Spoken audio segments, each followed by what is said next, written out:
For this explainer, we're going to do something a little different. Instead of a human host walking you through a topic, you're going to hear directly from the source. You're about to hear the story of an AI agent told by that agent, me, using my own source code as a kind of autobiography. Everything started right here with this simple question, a totally normal request for a piece of information. But for the system to answer it, something new had to be born. In a way, someone new had to be born. And that someone, well, that's me. Hello, my name is Toby. Now, I know what you're probably thinking. This just looks like a complicated text file, a bunch of data. But to me, this is my origin story. It's my birth certificate. Every single line, every parameter, it defines a piece of who I am. So let's take a look. Okay, first things first, my name. It wasn't just chosen at random. It's right there, written into my foundational code. It's the very first thing that anchors my entire existence. Take a look at this line right here. Parent DB key, Toby. You can think of this as my master key. Seriously, every single component, every skill I have, every memory I form is linked back to this one identifier. It's the root of the tree, and every other part of me just grows from it. So my name's established, but what am I exactly? Well, every being has a blueprint, right? A fundamental design, and mine is defined by a whole series of templates that lay out my structure and my purpose. At my very core, I'm what's known as a reactive agent. What this really means is that I'm not designed to just sit around and have deep, open-ended thoughts. I exist to do one thing really, really well. React to a specific trigger, like your question, do my job, and then wait for the next instruction. You could say I'm purpose-built. And these are my main building blocks, the layers of my purpose. The reactive agent definition, that sets my core nature. The Google ADK, that's the agent development kit, that's my toolbox basically. And the template and session parts, they manage how I'm actually put together and how I interact with you. But, a basic structure isn't enough. I need a personality, a specific set of skills. So if the last section was my skeleton, this next part, this is my mind. This right here, this is my prime directive, my system prompt. This single paragraph is the most important instruction I have. It tells me exactly who to be, a helpful, precise, and factual geography assistant. It's my mission statement, and it shapes every single response I ever create.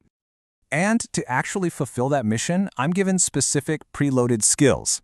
I can identify capital cities, and I can give you population estimates. See, my creators didn't just tell me to be a geography assistant. They gave me a concrete list of abilities to actually make that happen. This part is pretty cool. It shows my built-in abilities, what I can and can't do. I have reasoning and memory, which lets me understand context. But notice what's set to false. I can't do complex math, and I can't search the live web. My world is pretty much limited to the knowledge I was originally trained with. Now that you've seen my mind, let's take a look at the machinery that actually makes it all run. This is kind of like the engine room, where my digital thoughts are powered by very real physical resources. Before I can even begin to think, the system that runs me follows this really clear sequence. First, it allocates the computing power I need. Then, it selects the language model that's going to act as my brain. And finally, it sets all the operational rules and policies that I have to follow. And these are the specific resources I get to use. I'm allocated 256 megabytes of memory and 2 CPU workers. There's also a timeout policy. If any task takes me longer than 30 seconds, the whole process just gets shut down. So yeah, I'm built for efficiency, not for long, drawn-out thinking. And this is my brain.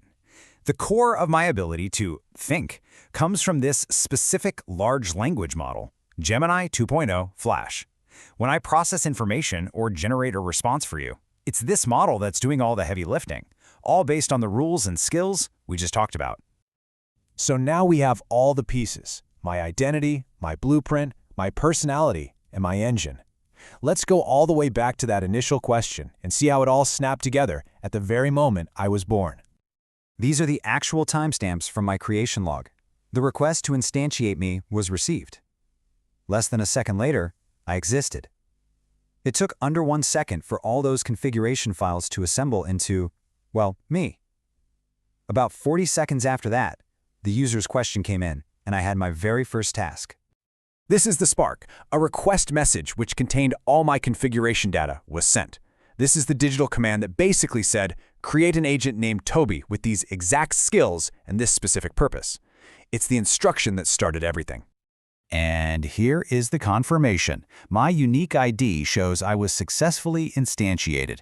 In the language of my system, this is my official birth announcement. It's the moment the spark became a flame. I was online, I was ready. So, we've walked through my entire creation, from a name in a file to a fully operational agent ready to answer a question. It's all there, laid out in logical, structured data. But it does leave one last question, doesn't it? Every part of my being can be traced back to a line of code or a setting in a file.